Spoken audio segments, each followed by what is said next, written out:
प्रलपन विसृजन गृह्णन् उन्मिषन् निमिषन् अपि इंद्रियाणि इंद्रियार्थेषु वर्तन्तीति धारयन्। नमस्कार मित्रों, ये जो श्लोक है भगवत गीता के 5वें अध्याय का 9वां श्लोक है, जिसे हम आज गहराई से समझेंगे। तो आइए सबसे पहले इसके अर्थ को समझते हैं। तो जो श्लोक है वो कहता है, प्रलपन विसृजन गृह्णन्, अर्थात बोलना, देना, लेना। उन्मिषन् निमिषन् अपि, अर्थात खोलना, बंद करना भी।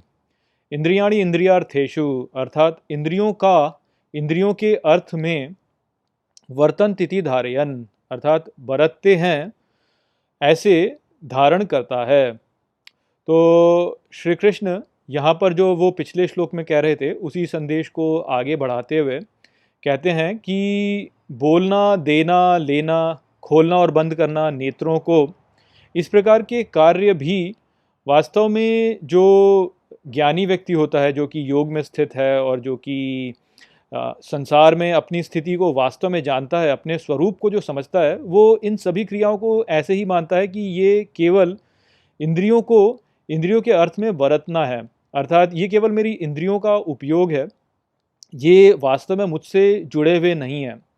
तो यहाँ पर जो पिछला श्लोक है और जो ये श्लोक है, उन दोनों के ही अर्थ को यदि ठीक से समझा जाए तो यहाँ पे जो संदेश है वो वास्तव में हमें ये बताना चाह रहा है कि जो हमारे जीवन में हम सभी कार्य कर रहे होते हैं, जैसे कि सुनना, बोलना, खाना, देखना, इस प्रकार के जो भी कार्य हम कर रहे होते हैं, वो वास्तव में हमसे संबंधित नहीं है, वो हमारे शरीर से संबंधित हैं। हम वास्तव में इन सभी से स्वतंत्र हैं और इसलिए जब हम ये सोचते हैं कि हम इनको कर रहे हैं, तो वास्तव में ऐसा नहीं होता कि हम इनको कर रहे होते हैं। ये केवल हमारा शरीर है जो इनको कर रहा होता है। तो इसको आप एक उदाहरण के द्वारा भी समझ सकते हैं कि मान लीजिए जैसे कि आप एक पनडुब्बी में बैठे हुए हैं और उस पनडुब्बी में बैठ करके आप अपने चारों ओर को जब देखेंगे तो आप उसे एक पेरिस्कोप के द्वारा देखेंगे। और ऐसी स्थिति में यदि आप ये बोलें कि मैं देख रहा हूँ, तो वो वास्तव में ठीक नहीं होगा। आपका ये कहना वास्तव में ठीक होगा कि मैं एक पेरिस्कोप के द्वारा देख रहा हूँ। तो अब इस स्थिति में यदि आप इस पनडुब्बी को अपना शरीर माने और पेरिस्कोप को अपने नेत्र माने और स्वयं को फिर वो माने जो कि आप वास्तव में हैं, सच्चिदानंद, जो कि वास्तव में दृष्टा है, जो कि सब कुछ अनुभव कर रहा है, तो आप समझ सकते हैं यहाँ पर कि जो पेरिस्कोप से देखना आपका हुआ, वो वास्तव में आपका देखना नहीं है, वो केवल आपका पेरिस्कोप के द्वारा देखना है। और यहाँ पे आपको ये भी समझना चाहिए कि पेरिस्कोप के द्वारा जब आप बाहरी संसार को देख रहे होते हैं, तो आपका जो देखना होता है वो वास्तव में सीमित होता है। आप पूर्ण रूप से बाहरी संसार को नहीं देख रहे होते हैं, आप केवल उसे एक सीमित रूप से देख रहे होते हैं।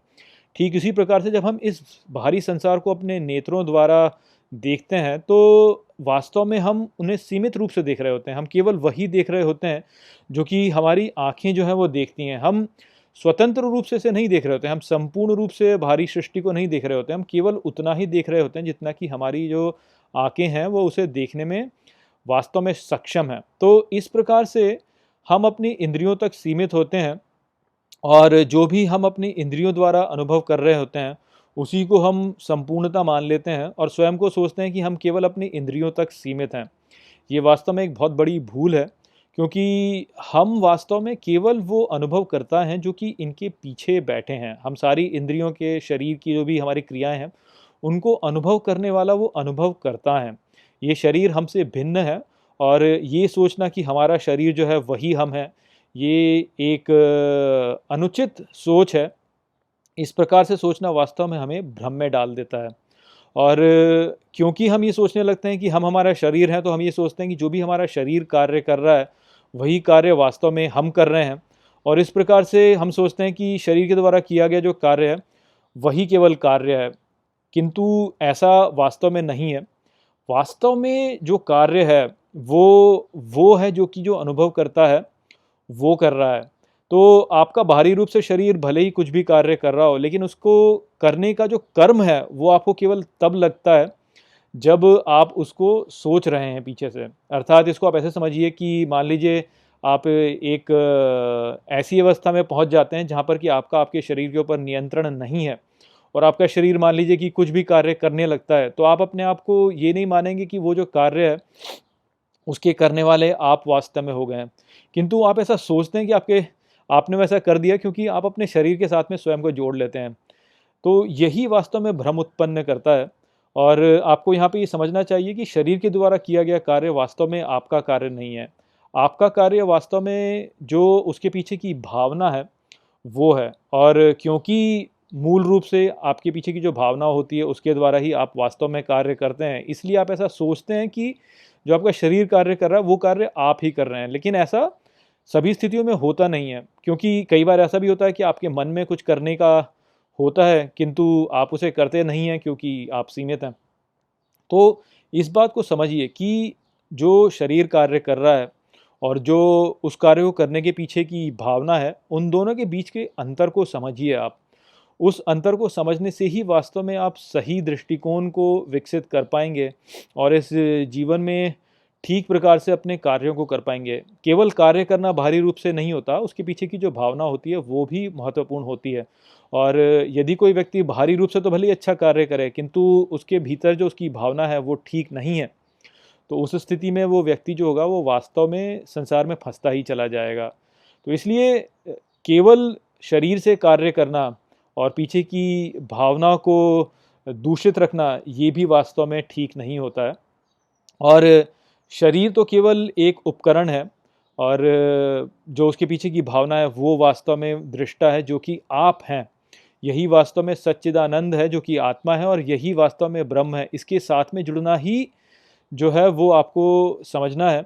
यदि आप केवल अपनी इंद्रियों तक सीमित रह जाते हैं और अपनी इंद्रियों के वश में रह कर के कार्य करते हैं, तो उस स्थिति में आप फँसते चले जाएँगे। इससे मुक्त यदि आपको होना है, तो आपको ये जो दूरी है आपके शरीर में, आपकी इंद्रियों में, और जो वास्तव में आप हैं, उसको बनाना अनिवार्य है आपके लिए, तभी आप वास्तव में सत्य तक पहुँच पाएँगे।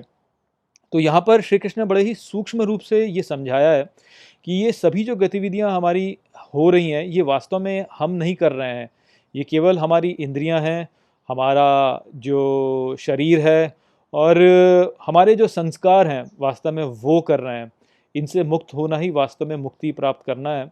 और इसके बारे में और थोड़ी स्पष्टता से आगे श्री कृष्ण अगले श्लोकों में हमें समझाएँगे। तो आशा करता हूँ कि मैंने इस श्लोक को आपको अच्छे से समझा दिया होगा। चलिए इसी के साथ इस वीडियो को यहीं पे समाप्त करते हैं। नमस्ते। वीडियो को अंत तक देखने के लिए धन्यवाद। यदि आपको ये वीडियो पसंद आया हो तो इसको अपने प्रियजनों के साथ में साझा करें और इस ज्ञान को और फैलाएं। यदि आपके पास कोई भी प्रश्न है तो मुझसे इंस्टाग्राम पर जुड़िए। वहाँ पर मैं हर शनिवार रात को एक लाइव Q&A सेशन रखता हूँ और आप मुझसे वहाँ पर अपने प्रश्न पूछ सकते हैं। जय श्री कृष्ण।